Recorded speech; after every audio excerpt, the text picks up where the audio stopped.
My name is Jordan, and this is why my life's been different. I'm from Western Kentucky in a small town, and I have great Christian parents. I have an older brother, and our parents had us in church 3 times a week. We were active in sports.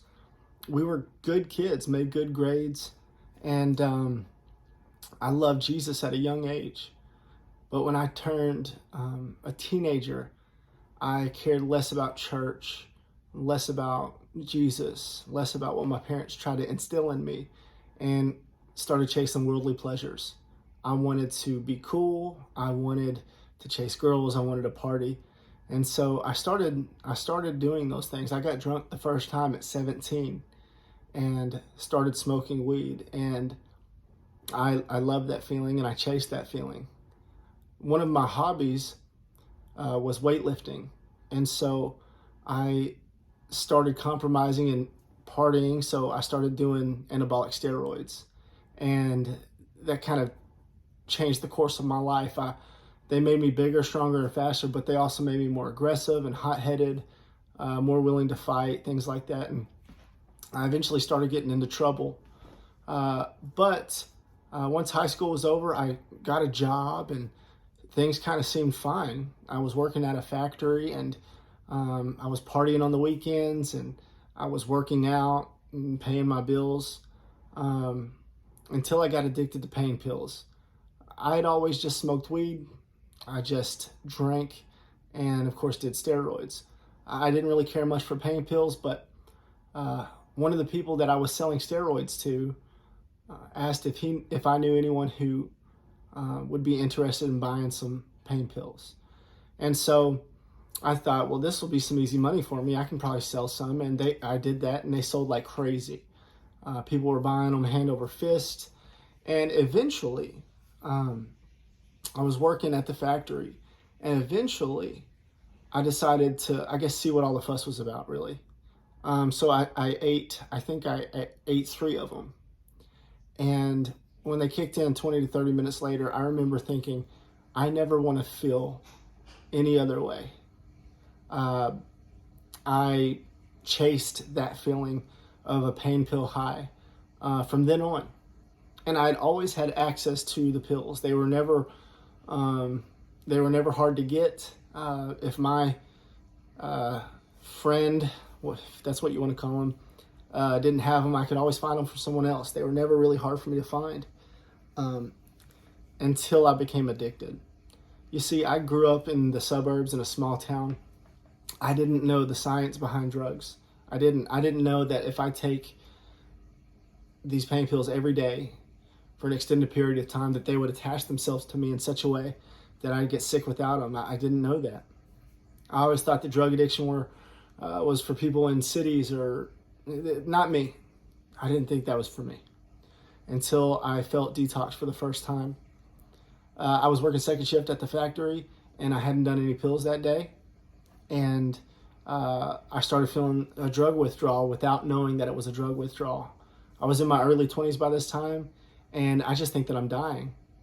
My heart's racing. I'm feeling sick. My body's aching, and the mental game was horrible. I was so insecure and scared and nervous, and I felt uneasy, and I didn't know what was happening to me.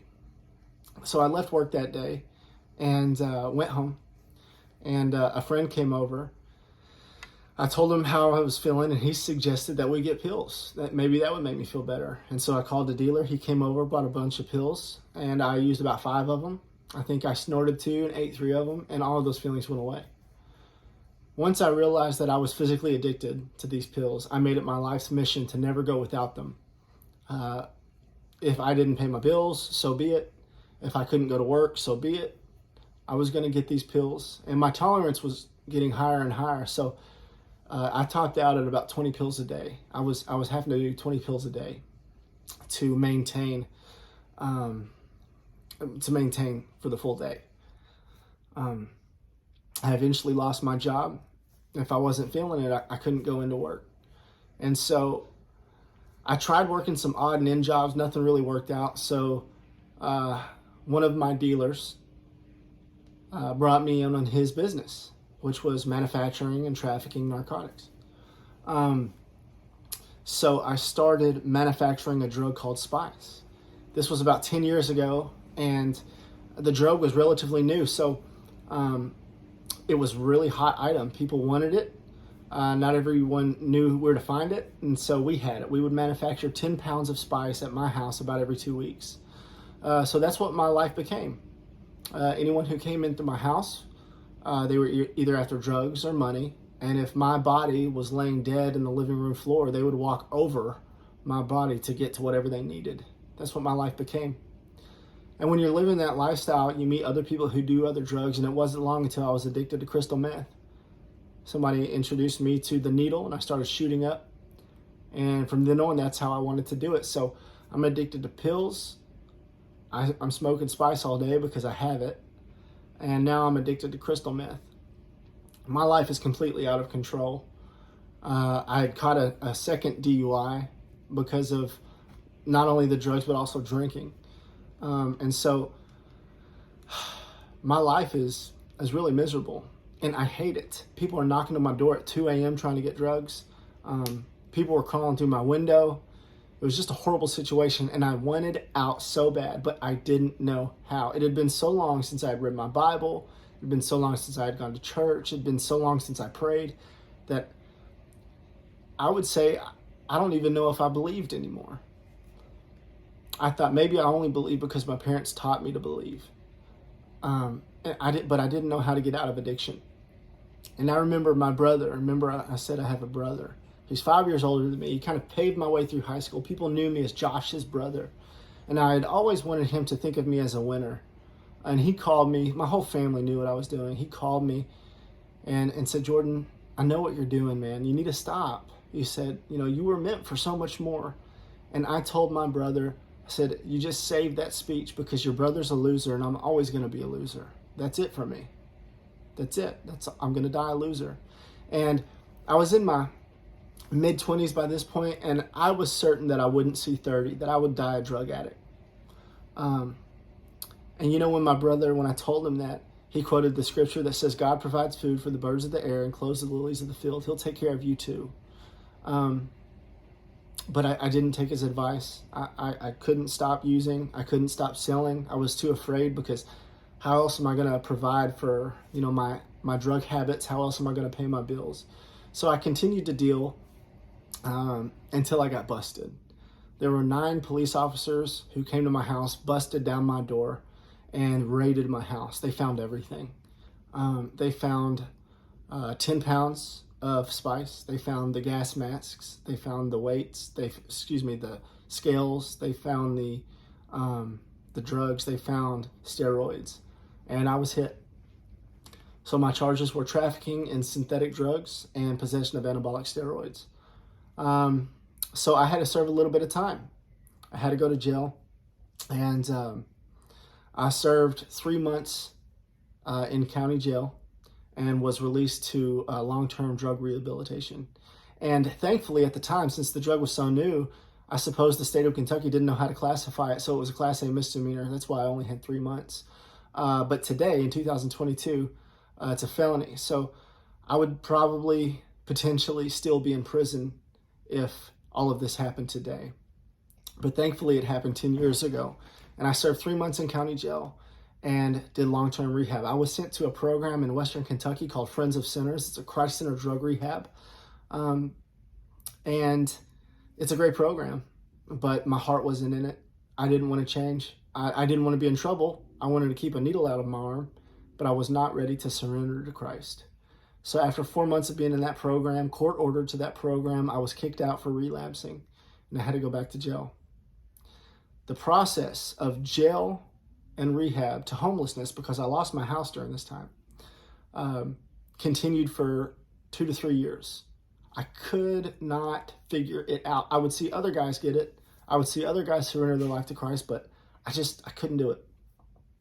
Until March of 2016, I was off probation. I didn't have to go to jail anymore, but I didn't have anywhere to go. I didn't have a home, and so I just started driving. I got in my vehicle and just started driving, not knowing where I would go. I'm back on drugs, staying up for days on end on crystal meth and on pills. And I drive to my mom's house, not really knowing why. I just didn't have anywhere else to go. And I knocked on her door and told her I needed a place to crash. My mom could tell that I was obviously still on drugs and hadn't slept in a while. And she said, Jordan, I'll let you crash here, but you've got to go to rehab again. Now, by this point, I'd been in rehab 6 times, and I'd been in and out of jail about 10 times. And so I thought that was a bad idea, but I needed a place to stay, so I agreed. And I walked through the doors of her house, and the atmosphere was sweet. It was different. I didn't feel the shame, condemnation, guilt that I normally would feel. And I sat on her couch and was wondering what that feeling was. And my mom looked right at me in my eyes and said, Jordan, I have been praying and fasting for you to come home for 2 weeks. My mom didn't eat food for nearly 2 weeks in prayer, asking God to get me clean and sober for me to surrender my heart to Christ. Now, nothing necessarily happened on that day other than that I showed up and was willing to get treatment. But my dad, who heard that I was in town, said, Jordan, this Sunday is Easter. Would you go to church with me? And I said, no, Dad, I'm sick. I'm going to be detoxing from drugs. I can't go. And then my dad said, well, son, it's my birthday. Sunday's my birthday. Would you go for my birthday? I was 27 years old and didn't have a gift from my dad. So I thought, okay, I will go to church with you for your birthday.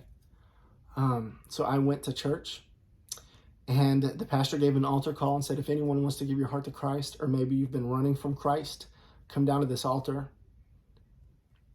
and give your heart to him. And that's exactly what I did. I ran down to that altar. I gave 100% of my heart to Christ that day, March 27, 2016, and I never used or drank again since that day. I was instantly set free by the blood of Jesus. It was as if Christ literally came and made his home in me. I changed in that instant. Now, God's still sovereign. You know, I opened my eyes from that prayer, a saved man with a new heart and a new mind, but I still detoxed from drugs at my mom's house for about a week as we waited on a bed at a drug treatment program. So we went 2 hours away to Central Kentucky, and I went to this program called the Isaiah House, where they will put you to work. They're long-term residential, so you live there. They put me to work, and I worked hard, and I was committed to following the Lord, and they eventually hired me on as a staff member. I graduated that program and found out that I was going to be put in the public relations department for this rehab. That's where I found my niche. I started giving tours of the facility, learning about marketing, going back to college, and then traveling to jails and to schools and to churches to share my testimony. Fast forward to today, I am the development director of Friends of Sinners, which is the Christ Center program that I failed all those years ago. God brought me back as an executive staff member there. I'm married to a beautiful woman of God. We have 2 beautiful children. I have a son who's 3 and a daughter who's 1. We have our first home together. We bought a house. And we started attending a church here in the town that we live. And after a year of attending this church, the pastor asked me to be the youth director. So now I'm the youth director at my church. I'm a full-time staff member at a drug recovery program. And last year I published my first book called Jesus, Greater Than Drugs, The Only War Won by Surrender. It's a true story about my life and how God radically changed me.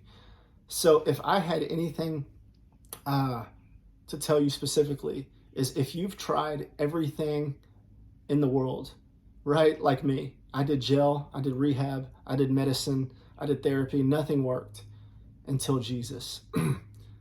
Give Jesus a try, because I'm telling you, he is the only one who can set you free. And there's a big difference than being sober. It's freedom. Freedom is the answer, and only Christ will set you free. So thanks for listening to me.